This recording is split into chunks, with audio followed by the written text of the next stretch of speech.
increases. Yeah. I think with the bedroom thing as well, I think in Why We Sleep, Matthew Walker talks about this. That This is a great book. when your bedroom is just for sleeping, it is easier to sleep and you get better sleep. Yeah. Whereas if your bedroom is also where you chill on your laptop and where you work, and it might be nice to take a Zoom call from your bedroom, but like you're kind of shafting yourself in terms of sleep. And again, it's really hard. You can imagine that there might be people who are listening who are, their bedroom is their space. So they're living in a city where their bedroom is just their space. But again, in the corner of that, there can be a chair where you physically go to sit, you open your laptop, and that's the trigger for your brain. Actually, now I check emails, but when you're in your bed, that's just for sleeping. So even that small separation is enough to build really good habits to make you more productive and happier. Amazing. I have a bunch of random quick fire questions. Well, quick in that the questions are quick, but the answers don't have to be. So I wonder if we can just kind of blitz through those. I guess question one is what advice would you give for your younger self? I think it would be to think big, to take small steps. The future you want. I like that. I'll leave it at that. That's good. Who's had the biggest influence on your career? My mom, actually. So when I think back, I wasn't particularly good at school and I wasn't a student that was actually meant to go to university. And she was really adamant that I go to education. And I studied computer science and I've pivoted a lot from there, but I still use some of the skills. So I still work in data science. But without her, I wouldn't have gone anywhere. What's your top tip for someone looking for success? Really embed good habits today that will serve your version of success in the future. So the small actions that you're taking today, what are you doing today? So, how are you spending your time? And does that point you in the direction of success? And if the answer is no, change how you spend your time. Just on that note, your own definition of success. I think often when we think of I don't really like the word success because it's so tied up in societal expectations where if I really enjoy gardening and I'm gardening in my backyard, society doesn't consider that successful unless I enter a gardening competition and win it, for some reason. So how do you feel about success? By extension, how do we figure out what our own definitions of success are? Because it'll vary for different people, I imagine. It will vary for different people. And I think if you're somebody who's in your garden and you can afford to eat and put a roof over your head, you should keep gardening. If that is a successful life to me. It's describing somebody who their needs are fulfilled and they're also incredibly happy in the activities that they're doing on a day-to-day basis. And I think that's really what I would love people to kind of sit back and think about is sometimes we're trading off earning, a small amount of extra money, relatively speaking, in order to get very small increases in where we're actually going in our lives. So you want to be in a place where you're enjoying the activities. You really do. You want to be in a place where you can feel yourself moving forward because purpose has been shown in life to really make life worth living, quite frankly. So people, once you actually find a direction to point in, but it doesn't need to be about money and it doesn't need to be about material things. Speaking of money, there's all that evidence that a lot of listeners will be familiar with that beyond a certain amount, let's say 75,000 or whatever the different studies show, further increases in money don't lead to further increases in happiness. But then there's another school of thought, and there's an interestingly titled paper that I think was called something like, if money doesn't bring happiness, then you're not spending it well enough. Yeah. Where the theory is that actually, even beyond that point, you can use money to buy back your time by outsourcing things that you don't enjoy doing, like, I don't know, cleaning the house, for example, which I guess you don't really need 75K to do, but there is an element of the more money you can spend on removing the things that you don't like doing, theoretically that could increase to a quality of life increase. As someone who's presumably done reading into this sort of research, what does the data say about the money happiness correlation? So if you read the correlations, it suggests that anything over a basic income of about £35,000 sterling in the UK doesn't bring additional happiness. But what it doesn't do, because this is relating essentially income to happiness, is think about firstly how many hours is so it controls for hours, but I've never seen a paper interact hours with income. So thinking about how many hours am I actually working to get that extra, that extra pound, which obviously if I'm working 80 hours a week, it's going to be very happy for me to be happy in the moment. But the second thing that literature doesn't do, which is a big mistake, is it doesn't talk about happiness over the life course. So people who are retired get very happy. But again, it's dependent on how much income that they actually have in the opposite direction. So I think you need to think about, what does happiness look for you over the life course? There's going to be times in your life where you'll need to do some difficult things in order to secure particular life course destinations. So if you're somebody who wanted to be a surgeon, I would imagine it's really hard for those training for the years, and actually even the job itself is going to have particular pinch points where there's going to be very, very, very high demand. But for some people where that's their passion, is going to be absolutely worth it. And I think that's the trade-off that doesn't come true in the literature. So the snazzy headlines that say money doesn't buy happiness don't take into account hours worked, and they don't take into account kind of smoothing things over the life course. How do you think about money personally? Like, you've written a book, presumably you get royalties from it. You've got other things going on. You do speaking at corporate events where I've heard they pay like stupid prices to get someone to give a talk. What does that look like for you? So I mean, if I was to think about one of my values, I'm definitely somebody who wants to earn a decent living. Yeah.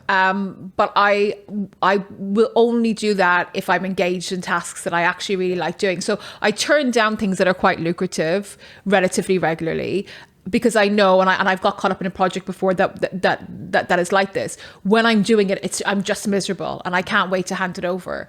What I'm trying to do at the moment is think about, how can I shift my tasks so that I'm really enjoying doing them. I'm giving back to society, but at the same time, it affords me to actually, kind of increase my income as I get older. And I guess, for listeners who are beyond the point of having their basic needs met, then it's easy enough to be like, okay, cool, I'm going to turn down things that I don't like doing. Yes. But for someone who's not at that point yet, they're like, I guess we often do have to do things that we don't necessarily like to make money, to make ends meet, to get to that point. Yes. If for someone who's in that position, any advice on kind of keeping that going in order to get to the point where then you've got the freedom to kind of do what you want? Yeah, so I think for every activity, I mean, I did some really crummy jobs when I was in university, and I did some other kind of crummy projects after that. But I think focusing on the skills that they're bringing you in the moment is really important, and focusing on how you can actually turn it into another opportunity after the event, I think is important as well. And again, knowing what you're aiming for. So I think if it's somebody who's working to pay bills, to go to university, it's a really linear path. I think if it's somebody who is doing a particular job today and it doesn't quite fit with their future self, they will need to kind of take a step back and say, what are the skills that I'm learning from this? What are the activities that I'm getting practice of, that I can actually write a CV for the person that I want to be in 5 years' time? And really focusing in on leveraging what you're doing now for the future. But there will always be, I think, if you want to have particularly kind of a professional career where there's going to be kind of credentials that are barriers to entry, there will be some pain on the journey. And I guess you just have to either learn to enjoy the pain or just kind of get over it. You do, but I think as well, it's always try and think about what's the combination that you can. It doesn't need to be all or nothing. So if you're doing a particular course to get a credential, hopefully 40% of it is all that's miserable, and there's 60% of it that you can actually enjoy, and focusing on that part as well. So when you do turn up for the parts that are painful, think about, actually, I'm going to be doing something that's quite nice later. Yeah. And I think even for the bits that are painful, like, a big chunk of medical school, people don't particularly enjoy studying for exams. But, setting up the environment right, doing it with friends, having music in the background, even if theoretically studying with music slightly decreases your memory, who cares? It makes it more fun. So I think there are lots of sort of fun levers that we can pull, even for things that are miserable. That in some way help make things less painful and a little bit more fun. Absolutely. And again, there's lots of skills that people can learn for free on the internet, kind of getting out there. If the job doesn't lend themselves in the direction that they want to go, taking those steps to acquire new skills, I think is really worth doing. I've hired people who haven't fit the box of what somebody would particularly look like in the role, and it's worked out incredibly well for me. And I think more and more employers are starting to do that. So just because you haven't gone, to university, that you haven't taken traditional paths, doesn't mean that you can't succeed in the career that you actually want. Nice. Moving on to our quick questions. What does the first and last hour of your day look like? So my first hour is having a cup of tea and standing in my garden, now that I actually have green space, which I really enjoy, as early as I can actually make it up. And my second is unwinding from everything and potentially reading fiction, but usually non-fiction. Okay. What kind of fiction/non-fiction do you enjoy? So the nonfiction is exactly what you might expect. So it's kind of organizational psychology, behavioral science. I do like a good kind of crime novel, like White Collar Crime. So thinking about who brought down X Bank at a particular moment in time. But again, kind of really written from a kind of rigorous fact point of view. Fiction, it can be anything. So I tend to read popular fiction. I have Richard Osman's book someone sent to me that I'm going to try reading, which is #1 at the moment, which is meant to be quite nice. Very light fiction when I do read fiction. Anything in particular you'd recommend? So his first book was very good, The Thursday Morning Club, which people might have heard of. And the second one is meant to be really good, so I'm looking forward to starting it. Amazing. There we go. I'm big on fantasy fiction. When I was younger, I loved fantasy. I haven't read it in a while. Oh, would recommend. Have you come across Brandon Sanderson? No. Oh, he's overtaken J.K. Rowling to become my favorite author of all time. Wow. Anytime I've recommended Brandon Sanderson to a friend, they've gone down the rabbit hole of his books and have like. It's a series with the same characters. Yeah, so he's got a bunch of different series which have the same characters, but then all of the series are set in this wider like Marvel Cinematic Universe type thing where they kind of interact with each other, and he's got this like 20-30 year plan for all the books that are going to come out over the next like 30 years where stuff is being foreshadowed in a book that was released this year that's going to become relevant 25 years from now. Fantastic. So it's like a whole lifetime of like incredible fiction. That. Would recommend. Anyway, what material item of like reasonable cost do you think is that has added a lot of value to your life? Oh, and my Apple products. Okay. Yeah, they have. I mean, value in the sense of speeding up my work and making me much more efficient. Absolutely. Nice. My garden furniture, though, for relaxing. If I was to pick something just for pleasure. Are we talking hammock? Are we talking like chairs? Like it's a couch with a table and then some stools around, so it can fit like maybe 10 people. But in the morning, it's just really nice to be out to kind of just get out in the air. Actually. Yeah. Play. What book would you recommend to everyone? I can't recommend my own book. other than your own, which we're going to be recommending extensively anyway. That's a good question. So I would recommend Think Again by Adam Grant. So it's all about unlearning. Yeah.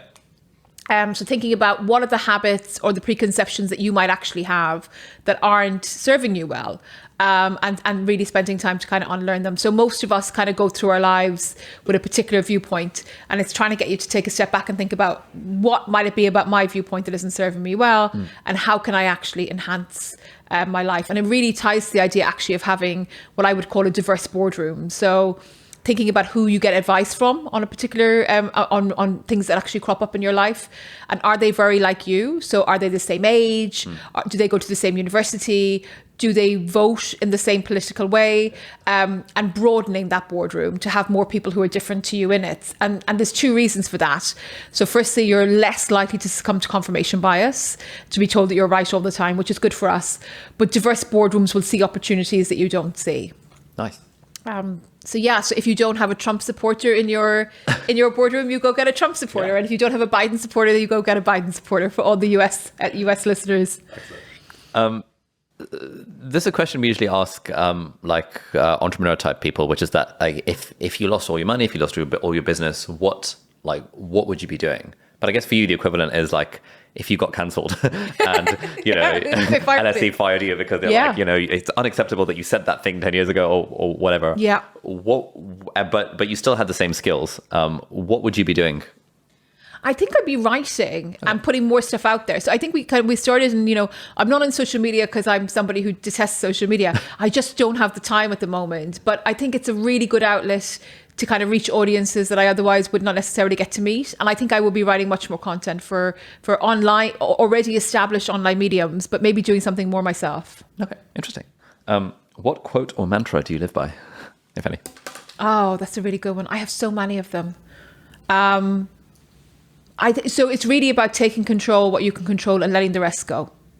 Very nice. And I guess final question, journey or destination? Journey, has to be journey.